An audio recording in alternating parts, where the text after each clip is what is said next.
ఈ సమయాన్ని అద్భుతమైన సమయం మేము కలిగి ఉన్నాం ప్రభా. ఈ సమయంలో ప్రభా మీ ఆత్మను అభిషేకించమని ప్రార్థిస్తున్నాం. ఈ స్థలంలో ప్రభా మీ సన్నిధి ఉంచండి, మీ ఆత్మతో విడుదల చేయమని ప్రార్థిస్తున్నామయ్యా. ఆరాధనగా మీకు స్తోత్రాలు చెల్లిస్తున్నాం ప్రభా. గొప్పగా అద్భుతంగా మీరు జరిగించమని ప్రార్థిస్తున్నాం. మీ సన్నిధి ఇక్కడ మాకు తోడుగా ఉంచమని ప్రార్థిస్తున్నాం. మీ అభిషేకాన్ని మీ ఆస్థాన్ని మా పైన ఉంచండి. మీ కార్యం మా జీవితంలో జరిగించమని ప్రార్థిస్తున్నామయ్యా. రాని బిడ్డలు మీతో పెట్టి నడిపించండి. చేస్తున్నానైనా మీ స్తుతి యాగములకి మీకే వందనాలు చేపిస్తూ ఏస్తున్నామని అడిగి వేడుకుంటున్నాం తండ్రి. ఆమేన్.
అపోస్తలుడైనటువంటి పౌలు గారు కొరింథీయులకు రాసినటువంటి 2వ పత్రిక 4వ అధ్యాయంలో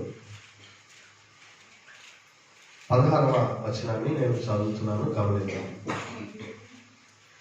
కావున మేము అధైర్యపడము, మా బాహ్య పురుషుడు కృషించుచున్నను, ఆంతర్య పురుషుడు దినదినము నూతన పరచబడుచున్నాడు. ఆమేన్. ప్రార్థన చేసుకున్నాం. మహోన్నతుడా, గొప్ప దేవ, వందనాలు, స్తోత్రాలు. ఈ సమయంలో మీ వాక్యములను మేము ధ్యానిస్తుండగా పరిశుద్ధాత్మ మీరు మాతో మాట్లాడమని, మీరు మాకు బోధించమని, మీ వాక్యంలో మీ యొక్క ప్రత్యక్షతలు మాకు దయచేయమని ప్రార్థిస్తున్నాం. సత్యం నుండి సర్వసత్యంలోకి మమ్మల్ని నడిపించండి. పరిశుద్ధాత్మ మీరే మాకు బోధించి నేర్పించమని, నడవలసిన మార్గంలో మీరు తెలియచేయమని ప్రభా, వినుచున్న బిడ్డలు కూడా గ్రహింపుతో ఈ లేఖనాలను స్వీకరించినట్లుగాను, వాక్యములను అనుకరించి జీవించినట్లుగా మమ్మల్ని అందరినీ కూడా ఆశీర్వదించమని యేసు నామములో ప్రార్థించి అడిగి వేడుకుంటున్నారు పరమ తండ్రి. ఆమేన్. ఓకే అండి, ఇక్కడ మనం గమనించినట్లయితే అపోస్తలుడైనటువంటి పౌలు గారు చెబుతున్నటువంటి మాట, కావున మేము అధైర్యపడము, మా బాహ్య పురుషుడు కృషించుచున్నను, ఆంతర్య పురుషుడు దినదినము నూతన పరచబడుచున్నాడు.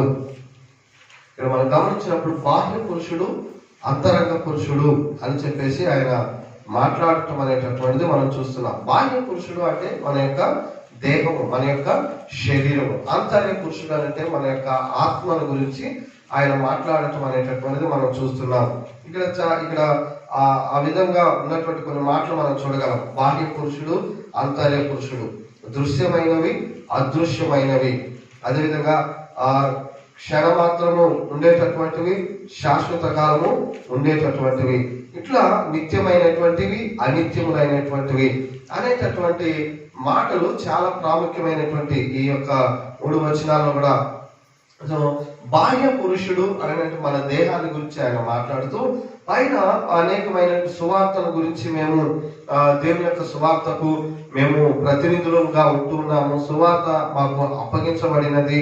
ఈ సువార్త ప్రకటించడం వరకు మేము పరిచారకులుగా ఉన్నాము. కాబట్టి మాకు శ్రమలు అనేటటువంటివి వస్తూ ఉన్నాయి, ఇరికించబడుతూ ఉన్నాం మేము అని చెబుతూ కూడా ఆయనను కూడా శ్రమలో మాకు విడుదల అనేటటువంటిది కలుగుతూ ఉన్నది. మేము ఇరికించబడినాము, మేము విడుదల పొందుతున్నాము. అపాయాలలో ఉన్నప్పటికీ మాకు ఉపాయం అనేటటువంటిది కలుగుతున్నది. దేవుడు మాకు ఆ విధంగా చేస్తున్నారు అనేటటువంటి మాటలు కూడా మాట్లాడుతూ బాహ్య పురుషుడు కృషించిపోతున్నప్పటికీ, అంటే మన యొక్క శరీరము కొంత బలహీనపరచబడుతున్నప్పటికీ అంతరంగ పురుషుడు ఆయన అభివృద్ధి పరచబడుతున్నాడు అనేటటువంటిది చాలా ప్రాముఖ్యమైనటువంటి మాటగా ఈ రోజున మనం గమనించాలి.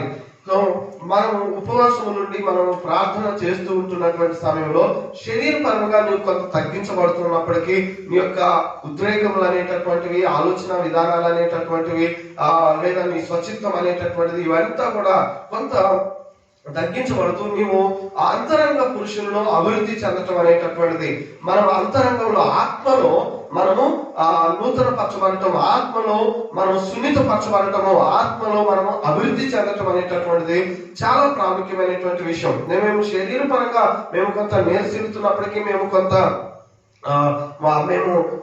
కృషించుతూ ఉన్నప్పటికీ, కురుగుబాటు ఉన్నప్పటికీ అంతరంగంలో మేము నూతన పరచబడుతున్నాము, అభివృద్ధి పరచబడుతున్నాము అనేటటువంటిది చాలా ప్రాముఖ్యమైనటువంటి విషయంగా ఉంటుంది. యేసుక్రీస్తును నమ్మినటువంటి మనమందరం కూడా మనము ఆత్మలో తిరిగి జన్మించబడినటువంటి వారంగా మనం ఉంటూ ఉన్నాం. అయితే మన ఆత్మలో నుండి దేవుడు మనతో మాట్లాడటము, పరిశుద్ధాత్మ దేవుడు మనలో నివసించి మనలను నడిపించటం అనేటటువంటిది, మనతో మాట్లాడటం అనేటటువంటి జరుగుతూ ఉన్నది. అయితే దేవుని యొక్క స్వరాన్ని మనం వినాలి అంటే దేవునికి మనం దగ్గరగా జీవిస్తూ మన అంతరంగంలో మనం సున్నితపరచబడి మన ఆత్మలో బలపరచబడినటువంటి వారంగా, ఆత్మలో బలము కలిగినటువంటి వారంగా మనం ఉండటం అనేటటువంటిది చాలా ప్రాముఖ్యమైనటువంటి విషయంగా ఉంటున్నది. బైబిల్ గ్రంథంలో ఇంకా మనం చూసినప్పుడు ఎఫెసీ పత్రికలో అపోస్తులైనటువంటి పౌలు గారు ఒక శక్తివంతమైనటువంటి ప్రార్థన చేయటం అనేటటువంటిది మనం చూస్తాం. సంఘములకు అనేకమైనటువంటి విషయాలను ఆయన తెలియజేస్తూ ఈ యొక్క ఎఫెసీ పత్రికలో క్రీస్తులో మనం ఏమై ఉన్నాము, యేసు క్రీస్తుని మనం క్రీస్తుని ఎరగక ముందు మన యొక్క జీవితాలు ఎలా ఉన్నాయి, సో మనము అపరాధాలు పాపాలతో మనం చచ్చినటువంటి వారుగా ఉన్నాము. అయితే క్రీస్తు తన యొక్క కృప ద్వారా మనం విశ్వాసం ఉంచడం బట్టి మనలను రక్షించారు అనేటటువంటిది తెలియజేస్తూ, ఆ తర్వాత క్రీస్తులో ఉన్నటువంటి మనము ఎలా జీవించాలి అనేటటువంటి అనేకమైనటువంటి ప్రాముఖ్యమైనటువంటి విషయాలు ఆయన మాట్లాడటం జరుగుతుంది. ప్రతి విశ్వాసి కూడా తను ఒక పిలుపును కలిగి ఉన్నారు. అదేవిధంగా ఆ ప్రతి విశ్వాసులు కూడా ఆ యొక్క పిలుపుని గ్రహించాలి అని యొక్క ఎఫెసీ పత్రిక 3వ అధ్యాయంలో మాట్లాడుతూ, అదేవిధంగా ఆ యొక్క పిలుపుకు తగినటువంటి జీవితాన్ని జీవించాలి అనేటటువంటి విషయాలను మాట్లాడుతూ వస్తున్నారు. యేసుక్రీస్తులో ఉన్నటువంటి ప్రతి ఒక్కరు కూడా దేవుని యొక్క పిలుపును కలిగి ఉన్నాము మనం. అయితే ప్రతి వారు కూడా ఆ పిలుపును మనము గ్రహించాలి. నీ పిలుపు ఏంటి, నీ పట్ల దేవుడు కలిగినటువంటి ఆయన యొక్క ప్రణాళికలు ఏంటి అనేటటువంటిది నువ్వు తెలుసుకోవాలి. అదేవిధంగా ఆ పిలుపుకు తగినటువంటి జీవితాన్ని కూడా నీవు జీవించాలి అనేటటువంటి విషయాలను తెలియజేస్తూ ఇక్కడ 16వ వచనంలో నుండి మనం గమనించినప్పుడు కొన్ని విషయాలు మాట్లాడుతూ ఉన్నారు. 15వ వచనం నుండి ఆయన 14 నుండి ప్రార్థన చేయటం అనేటటువంటిది మనం చూస్తున్నాం. ఇక్కడ చదువుతున్నాను 14వ వచనం నుంచి. ఈ హేతుల చేత పరలోకమందును భూమి మీద ఉన్న ప్రతి కుటుంబము ఏ తండ్రిని బట్టి కుటుంబం అని పిలువబడుతున్నదో ఆ తండ్రి ఎదుట నేను మోకాళ్ళుని మీరు అంతరంగ పురుషుని యందు శక్తి కలిగి ఆయన ఆత్మ వలన బలపరచబడినట్లుగాను క్రీస్తు మీ హృదయములలో విశ్వాసం ద్వారా నివసించినట్లుగాను తన మహిమైశ్వర్యం చొప్పున మీకు దయచేయవలనని మీరు దేవుని సంపూర్ణత యందు పరిపూర్ణులగునట్లుగా ప్రేమ యందు వేరుపారి స్థిరపడి సమస్త పరిశుద్ధులతో కూడా దాని వెడల్పు పొడుగు లోతు ఎత్తు ఎంతో గ్రహించుకుంటారు జ్ఞానములకు మించినటువంటి క్రీస్తు ప్రేమను తెలుసుకున్నటకు తగిన శక్తి గలవారు కావాలని ప్రార్థించుతున్నాను. మరి ఏం ప్రార్థిస్తున్నారు? ఆయన దేవుని ఎదుట మోకరించి తండ్రికి ఆయన ప్రార్థిస్తున్నారు. దేవుడు మనకు తండ్రిగా ఉన్నారు. మనం గత నెలలు వారాలలో కూడా మనం నేర్చుకున్నాం. మనము ఎవరికి ప్రార్థించాలి? తండ్రి అయినటువంటి దేవునికి మనము ప్రార్థించాలి. అదే విధంగా యేసుక్రీస్తు లో ఉండి యేసుక్రీస్తు వారి పేరిట క్రీస్తు పేరిట మనము ఆయన నామంలో మనము ప్రార్థించాలి. అదే విధంగా మనము పరిశుద్ధాత్మ ద్వారా మనము ప్రార్థన చేసేటటువంటి వారంగా మనం ఉండాలి. ఇక్కడ కూడా పరలోకమందున ఆయన తండ్రి ప్రతి కుటుంబములకు కూడా ఆయన తండ్రిగా ఉంటున్నారు. అంటే దేవుడే మన యొక్క సృష్టికర్తగా ఉంటున్నారు. మనలందరినీ కూడా సృష్టించినటువంటి సృష్టికర్త మన ప్రభు రక్షకుడు. అదే విధంగా ఇక్కడ 4 విన్నపాలు చేయటం అనేటటువంటిది మనం చూస్తున్నాం. అంతరంగ పురుషుని యందు శక్తి కలిగి ఆత్మలో బలపరచటం అనేటటువంటిది 15వ వచనంలో మనం చూడగలం. అయితే అంతరంగ పురుషుని యందు శక్తి కలిగి ఆయన ఆత్మ వలన మనము బలపరచున్నట్లుగా దేని కొరకు ప్రార్థిస్తున్నారండి?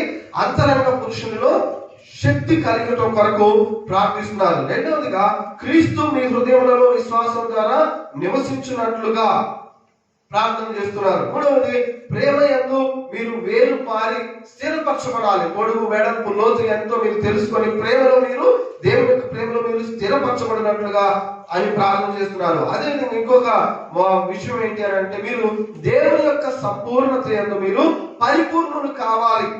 ఆమేన్. చాలాసార్లు మన ప్రార్థనలు కనుక మనం గమనించినట్లయితే భౌతిక సంబంధమైనటువంటి ఆశీర్వాదాల కొరకు మనము ప్రార్థన చేయటం అనేటటువంటి జరుగుతుంది. భూ సంబంధమైనటువంటి భౌతిక సంబంధమైనటువంటి యొక్క ప్రార్థనలు అనేటటువంటి మనము చేయటం అనేటటువంటి చూస్తూ ఉంటారు చాలాసార్లు. అయితే గమనించిన ప్రియమైనటువంటి వాళ్ళారా, మన యొక్క జీవితంలో మనము దేవుని అడిగేటటువంటివి ఏమేమి ఉంటాయంటే ఆత్మీయమైనటువంటి ఆశీర్వాదాలు మనం అడగటం అనేటటువంటి జరుగుతుంది. అదే విధంగా ఫిజికల్ బ్లెస్సింగ్స్ అనేటటువంటివి మన యొక్క శరీరపరమైనటువంటి విషయాలు, అదేవిధంగా మెంటల్ బ్లెస్సింగ్స్ అనేటటువంటివి మానసికమైనటువంటి విషయాలు, అదేవిధంగా మెటీరియల్ యొక్క వస్తుపరమైనటువంటి విషయాలు. ఆత్మీయంగా మనము ఆత్మలో శక్తిని పొందాలి, ఆత్మలో దేవునికి దగ్గరగా జీవించాలి, ఆత్మలో మనము దేవుని ఆత్మ చేత నడిపించబడటం కొరకు మనము ఆత్మ సంబంధమైనటువంటి విషయాల కొరకు మనం దేవుని అడగటం, దేవుని మన ప్రార్థనలు, వాక్యములు అనేటటువంటివి, సంఘం అనేటటువంటిది, ఇవంతా కూడా ఆత్మీయమైనటువంటి యొక్క ఆశీర్వాదాలు, ప్రధానమైనటువంటి విషయాలు. మనం ఎప్పుడైతే ఆత్మలో అభివృద్ధి చెందుతామో మనము ఇతరమైనటువంటి వాటిలో కూడా. కానీ చాలా సార్లు మనము భౌతికమైనటువంటి విషయాల కొరకు వెళుతుంటాం. ఫిజికల్ గా అంటే మనకు ఆరోగ్యం కావాలి, మన శరీరపరమైనటువంటి ఆరోగ్యవంతులుగా మనం ఉండటం కొరకు, శరీరపరమైనటువంటి విషయాల కొరకు మనము ప్రార్థిస్తూ ఉంటాం. అదేవిధంగా మన ఆహారం కావచ్చు, వస్త్రాలు, వీటన్నిటి కొరకు కూడా. మెంటల్ పరంగా అంటే మనకు నెమ్మది, సమాధానం కొరకు, శాంతి కొరకు, అంతరంగంలో సమాధానం కొరకు, ద పీస్ ఆఫ్ గాడ్, దేవుని యొక్క శాంతి సమాధానం కొరకు మానసికంగా మనకి అవన్నీ కూడా అవసరం అయి ఉంటా ఉన్నది. అదేవిధంగా మెటీరియల్ బ్లెస్సింగ్స్ అనేటటువంటివి, కార్లు, ఇళ్ళు, బంగ్లాలు, ఆస్తులు, ఇవన్నీ కూడా వీటికి కిందికి రావటం అనేటటువంటి జరుగుతుంది. అయితే మనం ప్రధానంగా మన అంతరంగంలో మనము అభివృద్ధి చెందడం, ఆశీర్వదించబడటం అనేటటువంటిది, అంతరంగంలో మనం దేవుని యొక్క శక్తిని పొందుకోవటం అనేటటువంటిది చాలా ప్రాముఖ్యమైనటువంటి విషయము. మనము తండ్రిని అడుగుతున్నాము, క్రీస్తులో ఉండి యేసుక్రీస్తు వారి పేరుతో మనం అడుగుతున్నాము. దేవుడు పరిశుద్ధాత్మ ద్వారా ఈ యొక్క విషయాలను మనకు అనుకరించడం అనేటటువంటి జరుగుతుంది. ఆత్మ వలన మనము బలపరచబడాలి, మన యొక్క అంతరంగంలో మనము ఆ దేవుని యొక్క శక్తితో నింపబడాలి. ఇది చాలా ప్రాముఖ్యమైనటువంటి విషయం. దేవుడిని మనం అడిగినప్పుడు దేవుడు ఇచ్చేటటువంటి బ్లెస్సింగ్స్ ఎప్పుడు కూడా గమనించండి. దేవుడు తన యొక్క మహిమ ఐశ్వర్యం చొప్పున మనకు మనం అడిగినటువంటి వాటిని మనకు దయచేయటం అనేటటువంటి జరుగుతుంది. అంటే దేవుడు దేనిని బట్టి ఆయన కొలుస్తారు, ఎలాగ దేవుడిస్తారు ఇస్తారు అని అంటే నీ పరిణతి చొప్పున లేదా నీకున్నటువంటి పరిధిలో కాదు, కానీ తన యొక్క ఐశ్వర్యంలో దేవుడు సమృద్ధిగా ఇవ్వటం అనేటటువంటి జరుగుతుంది. అదేవిధంగా శక్తి కలిగి ఆయన యొక్క ఆత్మ వలన, అంటే దేవుడు తన యొక్క ఆత్మ ద్వారా ఆయన కార్యాలు చేస్తారు. ఎప్పుడు కూడా గుర్తుంచుకోండి, దేవుడు నీ జీవితంలో ఏదైనా కార్యములు జరిగిస్తున్నారు అని అంటే ఏ విధంగా ఆయన యొక్క కార్యాలు చేస్తారు అని అంటే through the holy spirit of God, పరిశుద్ధాత్మ దేవుని ద్వారా ఆయన మన జీవితాలలో తన యొక్క కార్యములు చేయటం అనేటటువంటిది, లేదా మనకు ఆశీర్వాదాలు ఇవ్వటం అనేటటువంటి జరుగుతుంది. అదేవిధంగా అంతరంగ పురుషుని యందు అని అంటే ఎక్కడ మనకు కలుగు చేస్తారు, ఎక్కడ మనకు ఈ యొక్క బ్లెస్సింగ్స్ ఇస్తారు అని అంటే మన యొక్క అంతరంగంలో. ప్రతి ఆశీర్వాదం మొదట ఆత్మలోకంలో విడుదల చేయబడుతుంది, నీ యొక్క అంతరంగంలోనికి ఇవ్వటం అనేటటువంటి జరుగుతుంది. అది దేవుడు దాన్ని ఆయన నిజత్వంలోనికి తీసుకురావడం అనేటటువంటి జరుగుతుంది. దేవుడు నీకు ఏదైనా ఇస్తే ప్రియమైన దేవుడు బిడ్డలారా, ఆయన స్థాయిలో ఆయన నీకు ఇవ్వటం అనేటటువంటి జరుగుతుంది. దేవుడు నీకు ఏదైనా ఇస్తే చాలాసార్లు మనం అందుకే ఇక్కడ అంటూ ఉన్నాడు, మనం అడిగి ఊహించిన దానికంటే ఎక్కువగా దేవుడు ఇచ్చేటటువంటి వారై ఉంటున్నారు. అప్పుడప్పుడు మనం చూస్తూ ఉంటాం, దేవుడి దగ్గర చాలా పెద్దదైనటువంటి వస్తువులు ఉంటాయి. అప్పుడప్పుడు మనం ఒకటి అడ్వర్టైజ్మెంట్ లేదా ఆ చిన్న విషయాలు చూస్తుంటాం. అక్కడ చాలా చాక్లెట్లు ఉంటాయి, పాప అవన్నీ కూడా ఉండటం జరుగుతుంది. అవి తీసుకోకుండా తీసుకోమా, నీకు ఎన్ని కావాలని తీసుకో, ఎంత కావాలో అంత తీసుకో అని చెప్పేసి తన ముందున్నటువంటి అవి తీసుకొచ్చినటువంటి వారు అంటున్నప్పుడు, లేదు లేదు నేను తీసుకోను, మీరే మీ చేతులతో ఇవ్వండి అని చెప్పేసి అనడం జరుగుతుంది. చాలాసేపు తీసుకో, నీకు ఏది నచ్చితే తీసుకో, ఎంత కావాలో అంత తీసేసుకోవాలని అంటే లేదు లేదు మీరే ఇవ్వండి, నాకు మీరు ఇస్తేనే నేను తీసుకుంటానంటారు.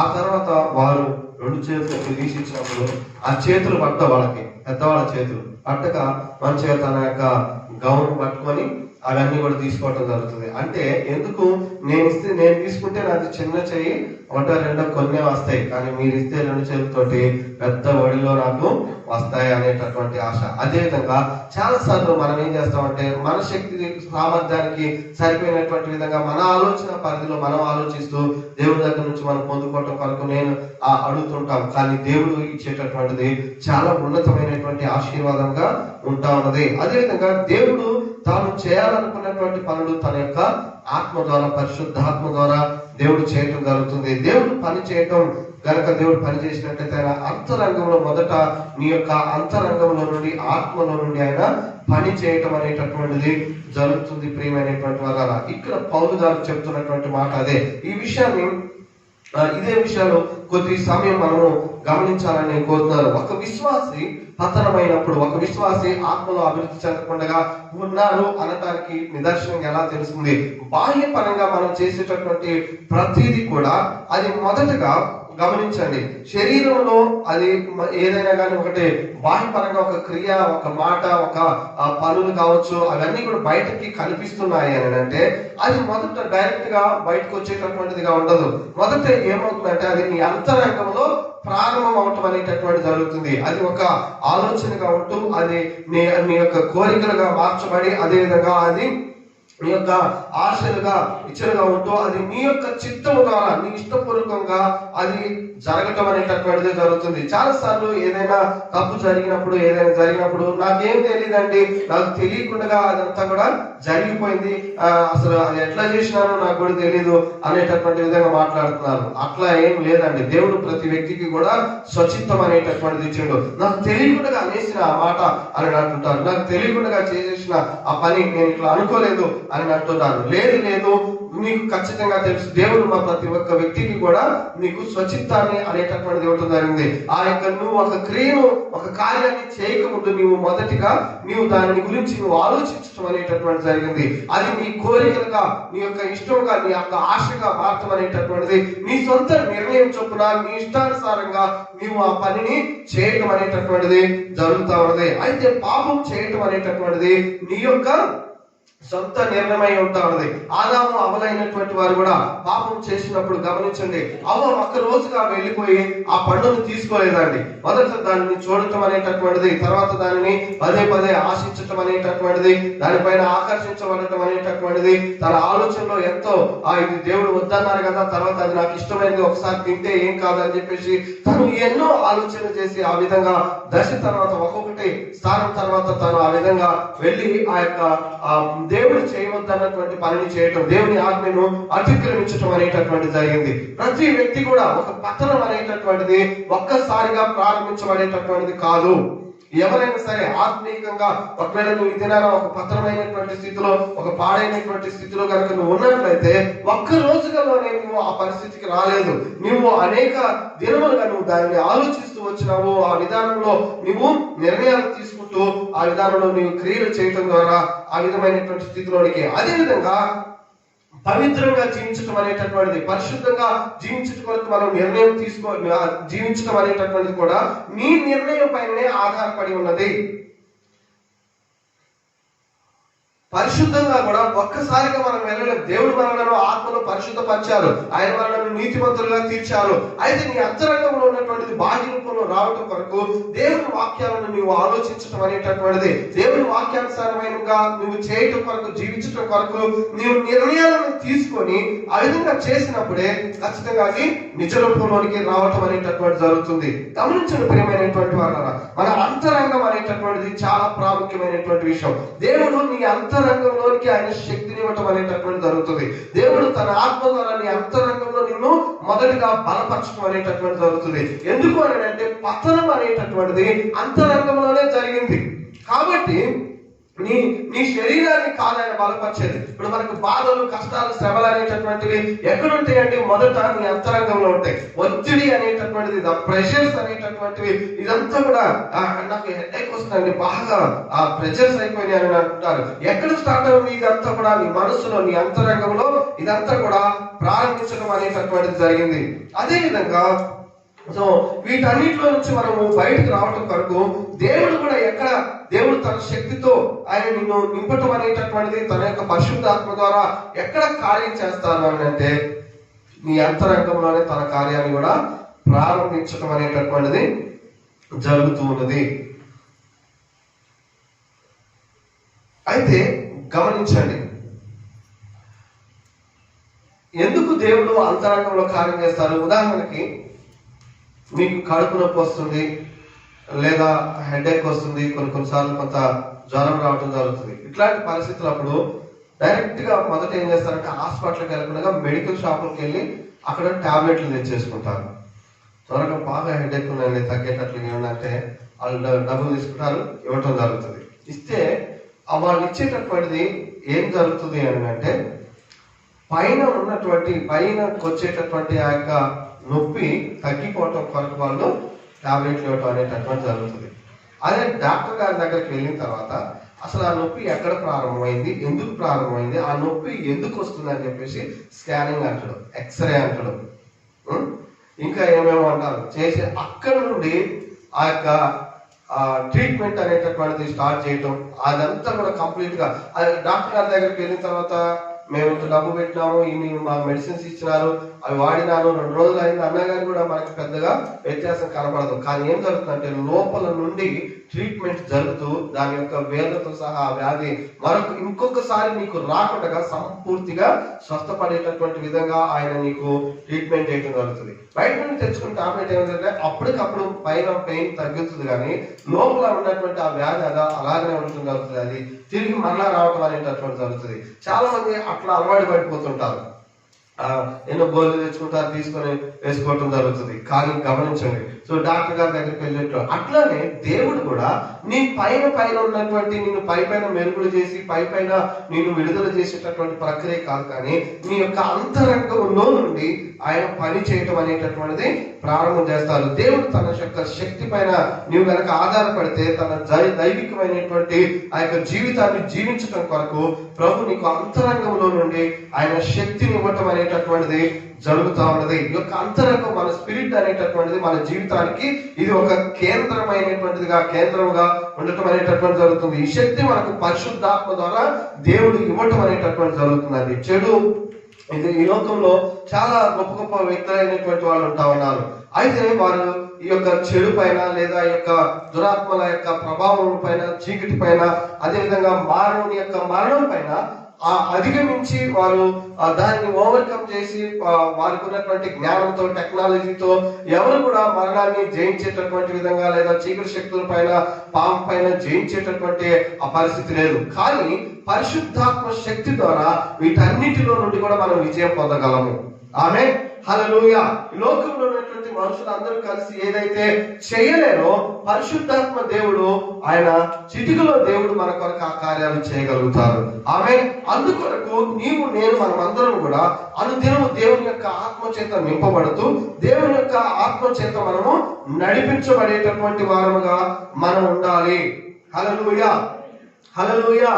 గమనించిన ప్రియమైనటువంటి వాళ్ళారా, పరిశుద్ధాత్మ ద్వారా మనము దేవుని యొక్క ఆత్మ అంతరంగంలో, మన అంతరంగంలో ఉండటం ద్వారా మన సమస్యలకు పరిష్కారం అనేటటువంటిది, అదేవిధంగా మన భవిష్యత్ జీవితానికి, మన యొక్క ఆత్మీయ జీవితాలకు దేవుని యొక్క భద్రతను కలుగజేసి, అదేవిధంగా మనను ఎప్పుడు కూడా ఆయన బలపరిచేటటువంటి దేవుడుగా ఆయన ఉంటూ ఉన్నారు. పరిశుద్ధాత్మకు మనము ఎంతగానైతే అప్పగించుకుంటామో అంతగా ఆయన మనను నడిపించటం అనేటటువంటిది, ఆయన తన శక్తితో మనలను నింపి తన యొక్క ఆత్మ చేత మనలను నడిపించటం అనేటటువంటిది జరుగుతుంది. హల్లెలూయా. కాబట్టి ప్రియమైనటువంటి దేవుని బిడ్డలారా, ఈ రాత్రి కాల సమయంలో నా ప్రార్థన, అందుకే పౌలు గారు ఈ యొక్క సంఘం కొరకు, ఈ బిడ్డలైనటువంటి వారి కొరకు ఆయన ప్రార్థనలో మొదటిగా ఆయన చేస్తున్నటువంటి ప్రార్థన అంశం ఏంటంటే, అంతరంగ పురుషుని యందు మీరు శక్తి కలిగి ఆత్మ చేత మీరు బలపరచబడాలి. ఆమేన్. నువ్వు ఎప్పుడైతే అంతరంగంలో నువ్వు బలంగా ఉంటావో నీవు శరీరంలో బలంగా ఉండటం జరుగుతుంది. ఆమేన్.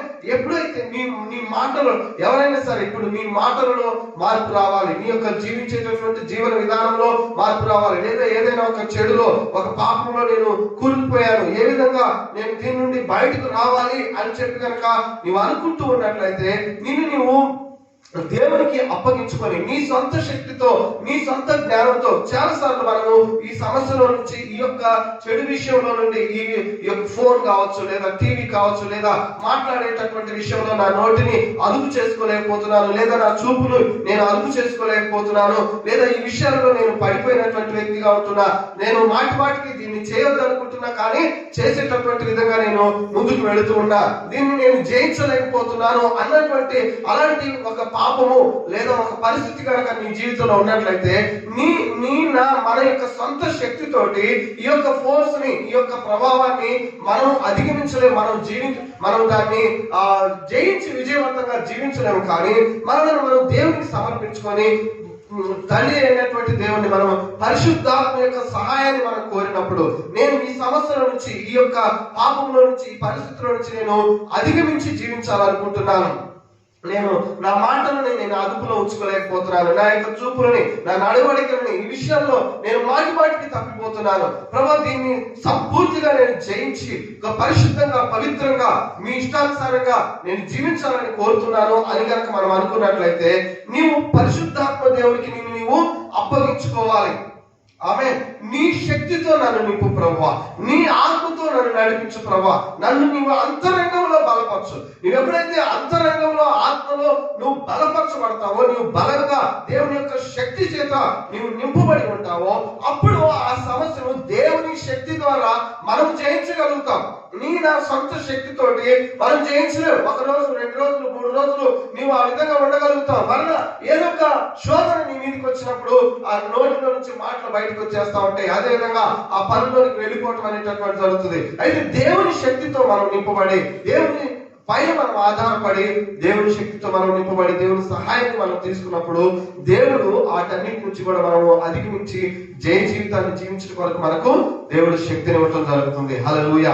ఆత్మ సంబంధమైనటువంటి ప్రతి ఆశీర్వాదం కూడా మొదట నీ అంతరంగంలోనే వస్తుందండి. నీవు అంతరంగంలో విశ్వసించినప్పుడు, నీవు అంతరంగంలో నమ్మినప్పుడు దాని నిజ రూపంలో నువ్వు చూడగలుగుతావు. ఆమె దేవుడు తన యొక్క ప్రతి ఆశీర్వాదాలు మనకిచ్చారు. ఇప్పుడు యేసు క్రీస్తు వారు మన కొరకు చేసేది ఏం లేదు. ఆయన శిలువ మరణ పునరుద్ధానముల ద్వారా ఆయన యొక్క రక్షణ కార్యములు మన జీవితాల్లోనికి కావలసిన సమస్త విషయాలను ఆయన చేసి ముగించారు. ఆత్మ సంబంధమైన ప్రతి ఆశీర్వాదాన్ని మనకు అనుగ్రహించారు. అది మనకు పత్రికల అంతట్లో కూడా మన పేతురు రాసినటువంటి పత్రికలోను ఎఫెసీ పత్రికలో అనేకమైనటువంటి చోట్ల రాయబడి ఉన్నది. అయితే ఈ యొక్క ఆశీర్వాదాలు మరి ఎందుకు నా జీవితంలో కనబడట్లేదు, ఎందుకు నేను వాటిని అనుభవించలేకపోతున్నాను, ఎందుకు నా జీవితంలో నేను చూడలేకపోతున్నాను అంటే సమస్య ఎక్కడంటే నీ యొక్క అంతరంగంలో నీవు సిద్ధపరచబడలేవు, అంతరంగంలో నీవు బలంగా లేవు, అంతరంగంలో ఆత్మీయ నేత్రాలతో వాటిని చూడలేనటువంటి వ్యక్తిగా నీవు ఉంటున్నావు. ఎప్పుడైతే మనం ఆత్మలో బలపరచబడి దేవుని యొక్క ఆత్మ శక్తి చేత మనం నింపబడి మనము దేవుని యందు విశ్వసించగలుగుతామో వాటిని మనం చూడటం జరుగుతుంది. వాటి ప్రకారంగా మనము నిర్ణయాలు తీసుకుని మనం ముందుకు పెడుతున్నప్పుడు వాటన్నిటిని కూడా అధిగమించి జీవిస్తూ దేవుడు మన కొరకు సిద్ధపరిచినటువంటి విషయాలను మనము అనుభవించడం జరుగుతుంది. దేవుడు వాక్యం అంటున్నది, దేవుడు మన కొరకు ఏవి సిద్ధపరచునో ఏవి మన కొరకు ఆయన అనుగ్రహించినారో వాటిని మనము శరీర సంబంధమైనటువంటి బాహ్యపరమైనటువంటి నేత్రాలతో మనం చూడలేమంట. అది మన కంటికి కనబడట్లేదు, మన మనుష్య ఆలోచనలకు అవి గోచరం కావట్లేదు. కానీ దేవుని ఆత్మ ద్వారా అనే వాటిని మనము పొందుకోవటం జరుగుతుంది. ఆమేన్. యేసు క్రీస్తు వారు మన కొరకు ఇచ్చినటువంటి సమస్తమైనటువంటి విషయాలను పరిశుద్ధాత్మ ద్వారా దేవుడు నీకు ఇవ్వటం అనేటటువంటి జరుగుతుంది. అందుకొరకే పరిశుద్ధాత్మతో శక్తితో మనం నింపబడాలి. ఆ విధంగా మనం నింపబడి ఆత్మలో బలపరచబడి ఆయనతో నడిపించబడుతున్నప్పుడు దేవుని యొక్క దివ్యమైనటువంటి ఆశీర్వాదాలు మనము పొందుకోవటం జరుగుతుంది. మనము మొదటిగా ఆత్మలో మనము ఆ ఆత్మ సంబంధమైనటువంటి విషయాలను మనం పొందుకోవాలి. హల్లెలూయా. అప్పుడే వాటిలో నుండి మిగతా సమస్తమైనటువంటి విషయాలను నీ జీవితంలో నీవు చూడటం జరుగుతుంది. ఈ రోజున నీకు కావాల్సింది ఏంటంటే నీకు అంతరంగంలో బలం. చాలా సార్లు అనారోగ్యం వస్తే నన్ను స్వస్థపరచు అంటాము, లేదా కుటుంబంలో సమస్య వస్తే పైన మనం సాల్వ్ చేసుకోవటం వెళ్ళిపోవటం జరుగుతుంది. మళ్ళీ 4-5 రోజుల తర్వాత తిరిగి అదే ప్రాబ్లంలోకి వెళ్ళిపోవటం జరుగుతుంది. కానీ నీవు సంపూర్తిగా ఏదైనా ఉన్నటువంటి ఆ సమస్య నుంచి బయటకు రావాలంటే నీకు నీ అంతరంగ పురుషునిలో నీవు శక్తితోటి నింపబడాలి, దేవుని ఆత్మతో నీవు బలపరచబడాలి. ఎప్పుడైతే ఆ విధంగా మనం ఉండగలుగుతామో శాశ్వతంగా ఆ యొక్క సమస్యల నుంచి మనము అధిగమించి వాటిని జయించి జయ జీవితాన్ని జీవించడం అనేటటువంటిది జరుగుతుంది. సహోదర సహోదరి, రాత్రికాల సమయంలో ఒకసారి నీ యొక్క ఆత్మీయ స్థితిని పరిశీలన చేసుకుందాం. నీవు అంతరంగంలో బలపరచబడ్డటువంటి వ్యక్తిగా ఉన్నావా? నీ స్పిరిచువల్ స్టాండర్డ్ ఏంటి? ఒకసారి అందరం కూడా తల నుంచి కళ్ళు మూసుకొని పరిశీలన చేసుకుందాం.